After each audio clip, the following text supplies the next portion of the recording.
I greet you in front of the historic Carlton Hotel in the heart of the Johannesburg inner city to unveil ActionSA's posters for the Watershed 2024 national elections.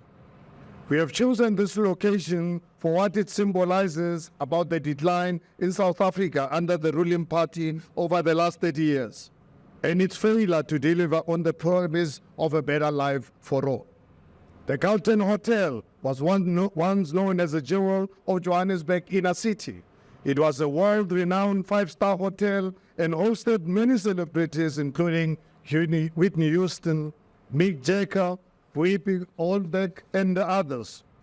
It was for this reason that in May 1994, the ANC chose this very location to host its election victory celebration. Many of the country's top black industrialists and entrepreneurs who contributed to ANC's campaign election, including myself, were invited to attend this auspicious event. As you can see here, Nelson Mandela addressing us after his election. The symbolism of the ANC hosting its victory celebration in this hotel behind us has its heyday during the dark days of apartheid was not only lost on us. It spoke to a shift from a minority-owned economy to one where all South Africans will share in its wealth. Like many South Africans at the time, I was excited about what a post-apartheid South Africa had to offer and eagerly contributed financially to bring about this democratic change. It was my dream that no longer would my employees and I be limited to where we could sell our products due to senseless past laws of the time. That I would be allowed to freely work with my business partners without government interference. I bought into the promise of a better life for all and eagerly looked forward to a government that would improve the lives of our people by creating millions of new jobs, by unlocking the potential of a new generation of black entrepreneurs. I believe this would usher in a new era of shared economic prosperity. I believed my story of Black Like Me would be replicated in many factories across the length and breadth of our country. But I would be sorely left disappointed. Just a couple years after the ANC hosted its victory celebration at this very same hotel, it permanently closed its doors. The rise of lawlessness in the Johannesburg inner city made it difficult and unfeasible to continue operations, while the breakdown in service delivery made the inner city unattractive to inhabitants and tourists alike. Infrastructure was left to decay or be vandalized.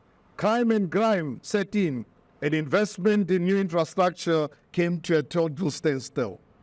When Transnet bought this building complex in 1999, proposal after proposal was accepted to renovate the precinct, but nothing came of it as the inner city deteriorated.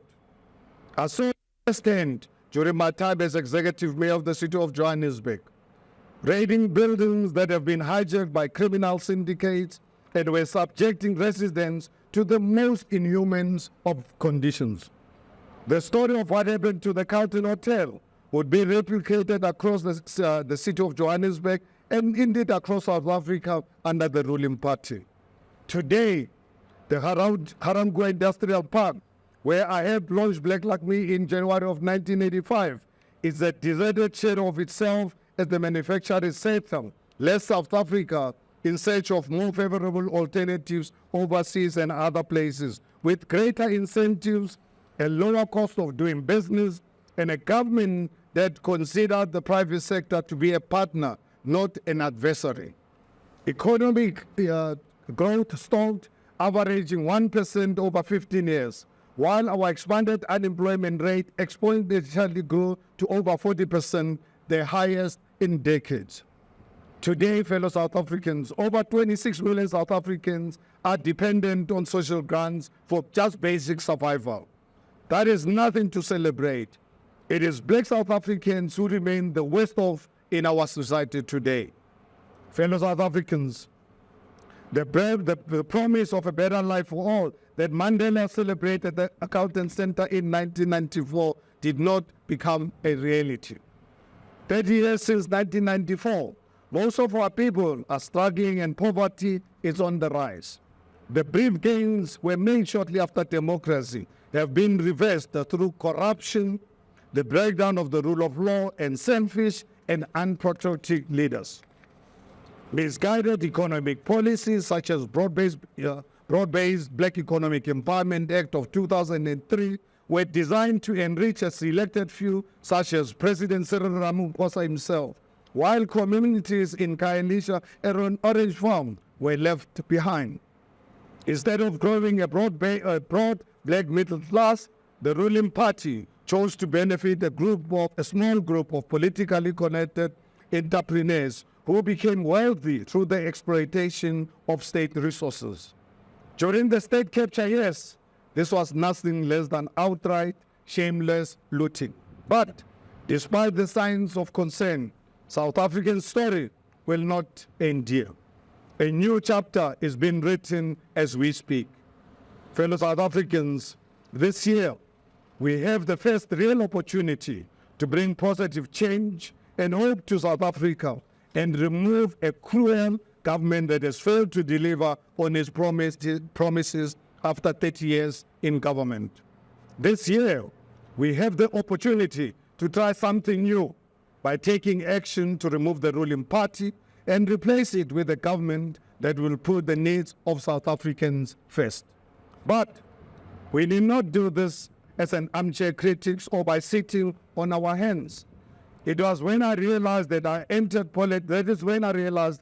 I entered politics in 2015. I made the decision to take action, and today I want to ask you, fellow South Africans, to do the same. Counter to what some people would like us to believe, South Africans do not need to be rescued. In a democracy, citizens are not helpless victims waiting to be rescued or as if they are drowning in a sea. Instead, South African citizens are strong and resilient with the agency to make decisions that will determine their future. They have the power to fix South Africa by taking action, because only action will fix South Africa. In the face of a failing government, enterprising industrials and innovative citizens, and a private sector step up to fight the COVID-19 pandemic, they have fixed potholes, generated electricity, and protected their communities from crime. When faced with the biggest crisis in our country, it was ordinary South Africans who took action that helped us move forward, because only action will fix South Africa. And this year, every day South Africans will again take action to fix our country. It is this desire to take action to fix South Africa that unites us as a nation, because only action can fix South Africa. This year, South Africans must take action by exercising their right to vote and hold this failed government to account. We must take action to vote for a new government that can end load shedding, restore the rule of law, grow our economy, and create millions of new jobs. We cannot expect to do the same thing and expect a different outcome. We cannot expect that by continuing to vote for the ruling party that things may change. Instead, we need to be brave and consider a new alternative that will unite South Africans with a common goal of fixing our country, the country South Africa that we all love. We need a new party of action with accurate, practical, and actionable solutions to our most significant challenges. We need a party that will take action to put South Africa and South African people first, not just to enrich themselves. We need a party that will take action to restore business confidence and inspire private sector investments in our economy to create millions of new jobs. We need a party that will take action to restore the rule of law, provide quality education for all, and ensure access to good health care even in our rural communities. And we need a party that takes action to protect South Africa's sovereignty, secure our borders, and implement a foreign policy guided by human rights and the pursuit of mutual economic benefit. Fellow South Africans, we don't need more of the same. We don't need more empty promises. The time for talking is over. Now is the time for action. Why? Because only action will fix and can fix South Africa. Thank you very much. I'm excited with this day today, historic day in the history of South Africa, as I indicated, in front of the hotel where Nelson Mandela just put this phone.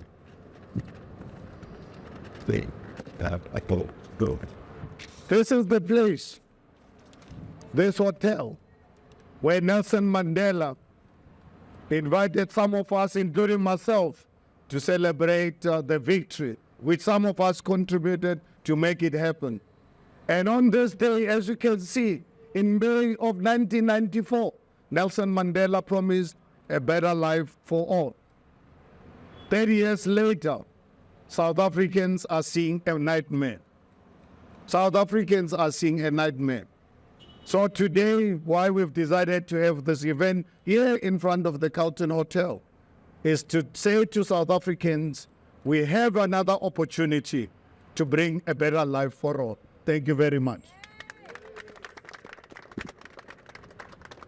So therefore, it gives me great pleasure to invite our national chairperson, Michael Herman, and I to unveil our poster for the 2024 provincial and local government. And I'm saying to our men and women and our activists throughout the length and breadth of our country, in the suburbs, the townships, in informal settlements, anywhere in the country, we want to see within the next 16 hours that South Africa is turning green, so that South Africans, come the 29th of May, can usher in a new democratic dispensation, a one that will bring a better life for all. Thank you very much. Michael, you here? Jointly. Okay.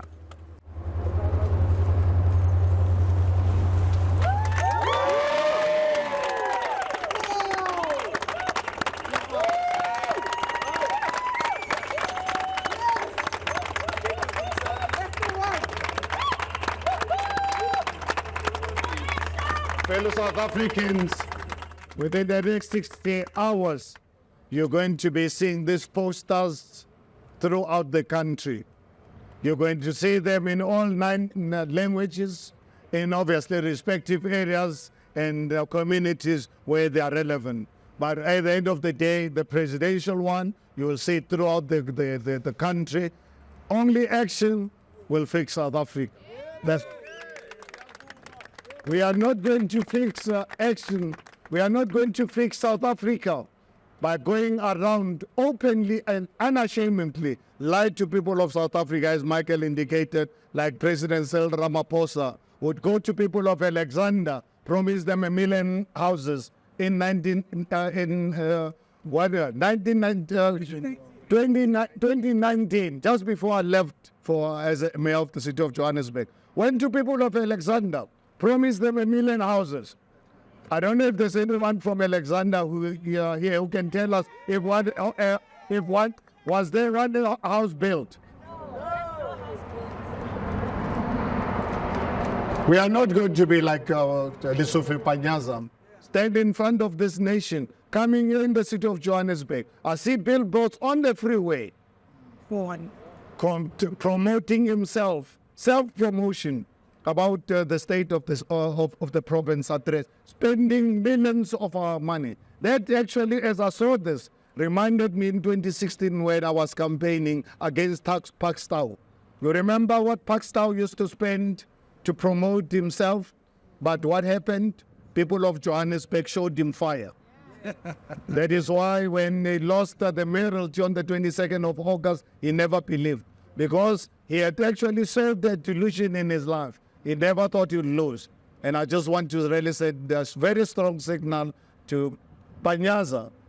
He can spend as much of public money as he like. But ultimately, people of Gauteng, they've had enough. He must just be grateful that he had an opportunity 3 days ago, to deliver the last ANC State of the Province address, because next year or immediately after the election, we are going to have a new provincial chairperson, not Palanazali Yusufi, in Gauteng and other places. Thank you very much.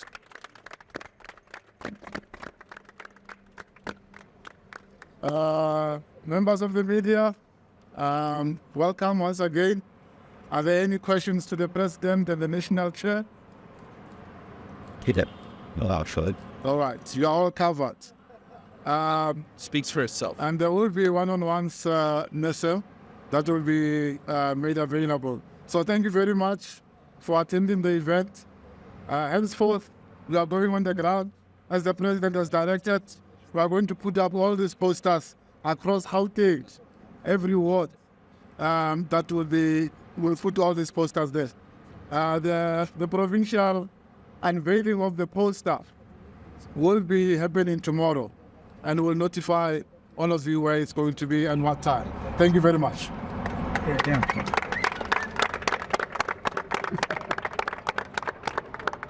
Let's speak South Africa, let's speak. Let's speak. Let's speak South Africa, let's speak. Let's speak. Only action will fix South Africa. Okay, Amanda. Can you say it? Only action will fix South Africa. Only action will fix South Africa. Only action will fix South Africa. Only action will fix South Africa. Thank you.